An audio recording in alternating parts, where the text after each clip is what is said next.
We often have an idea of what we want to bring into our life, have a vision of who we want to be, have a desire.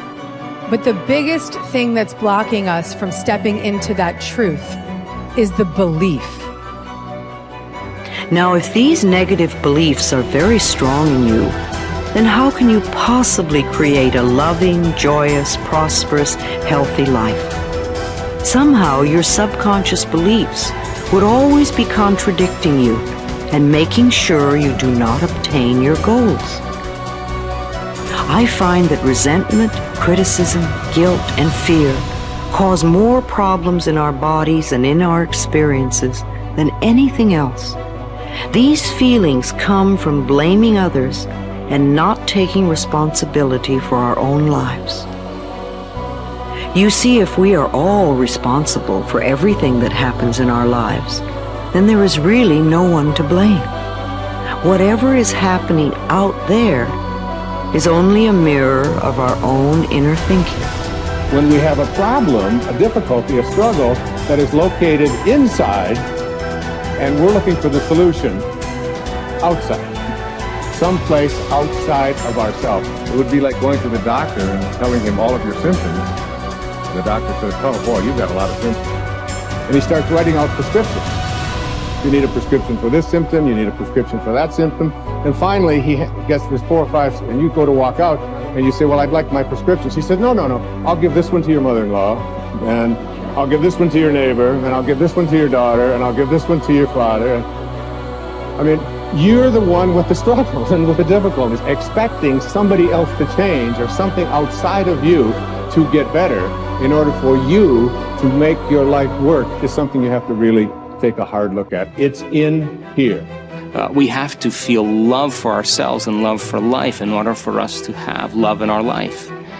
And so then to instruct people how to teach their body emotionally how that future could feel like before it's made manifest. If they do it properly, their body as the unconscious mind begins to believe it's living in that future reality in the present moment.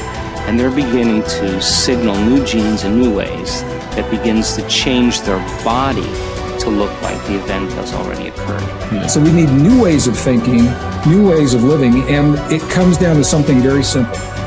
The most simple is about love. The bottom line, do we love ourselves enough to live our lives in a way that gives our bodies what they need to do what they know how to do really well? Do we love ourselves enough to live and to think in a way that allows the best version of ourselves and the best versions of our families and communities to come forward? So when you stand in this place of knowing that if this time-space reality has created within you a desire for something, this time-space reality will deliver the goods to you. So when you stand in that knowing and then you couple it with your belief in your righteousness or worthiness to receive it. When you're putting in a wish and a desire, put it in as if you already have it. I am healthy. I am a good relationship person. I have a great job. What's that? I say, it's like I already have it. And yet most people don't have it. So they'll say, I want a great job. I want a great relationship. I want to be healthy. And I go, make a recording of those words. We just said that. I want to be healthy. Today, right now, Tuesday, we're going to make a recording. I say, now come back in 1 year and let's push the button on that recording. And we come back a year later and it says, I want to be healthy. I go, it's a whole year and you still want to be healthy? Still don't have it, right? You didn't say I am healthy. All you're emphasizing, I have a desire to be healthy. I want to be healthy. I have a desire to be healthy. And I go, you can have that desire the rest of your life. You're not going to get healthy. You want to be healthy, you say, I am healthy. But then you look and say, yeah, but in reality, I'm sick. And I go, no. The function of the mind is to take the program and turn it into reality. So if I am sick, but I put a program in, I am healthy, the mind looks, like, well, wait a second, the program is I am healthy, but the body is not healthy, so what's the function of the mind? Create health in the body. It doesn't change the program, it changes the body. And so the idea is this, every time we put a program in, it has to be as if you already have it, in spite of the fact you could be dying of cancer. I go, I am healthy. It sounds kind of weird. And I go, don't worry about it. Just put it on I am healthy, because once it is a program, the function of the mind is to manifest it as reality. That's the part. And so my little caveat, you brought it up, I'm emphasizing it, and that was simply this, that whatever you're downloading, you have to say it as if you already have it. Because if you put a future tense on it, I will, I want, I say, if you record that, that means you will always want to have it. I will do this. You won't get there. So I just wanted to bring that in, because if we're making a program, then you must make sure it says as if you already have it, in spite of the fact you don't. Top people look for the good in every situation. They know that it is always there. No matter how many reversals and setbacks they experience, they expect to get something good out of everything that happens to them. They believe that every setback is part of a great plan that is moving them inexorably toward achieving the great success that is inevitable for them. If your beliefs are positive enough, you will seek the valuable lesson in every setback or difficulty. You will confidently believe that there are many things that you have to learn on the road to achieving and keeping your ultimate success. You therefore look upon every problem as a learning experience.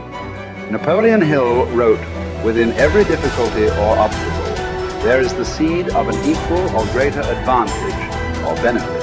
With this kind of an attitude, you benefit from everything that happens to you, positive or negative, as you move upward and onward toward achieving your major definite purpose. There is a law of reversibility in psychology and metaphysics that says you are more likely to act yourself into feeling a particular way than you are to feel yourself into acting. What this means is that when you start off, you may not feel like the great success that you desire to be.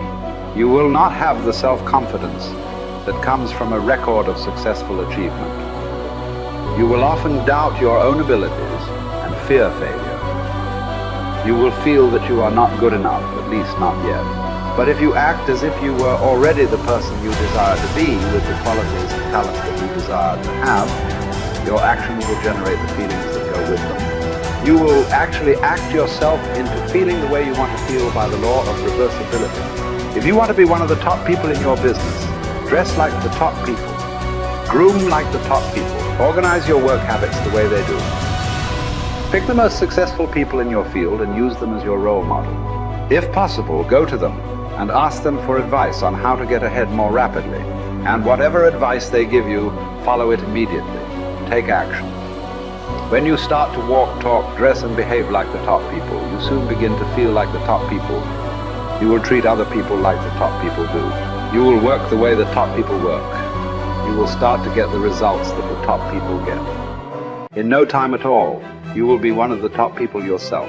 It may be trite to say fake it until you make it, but there is a lot of truth to it. Your main job in life is to create the mental equivalent within yourself of what you want to realize and enjoy in your outer world.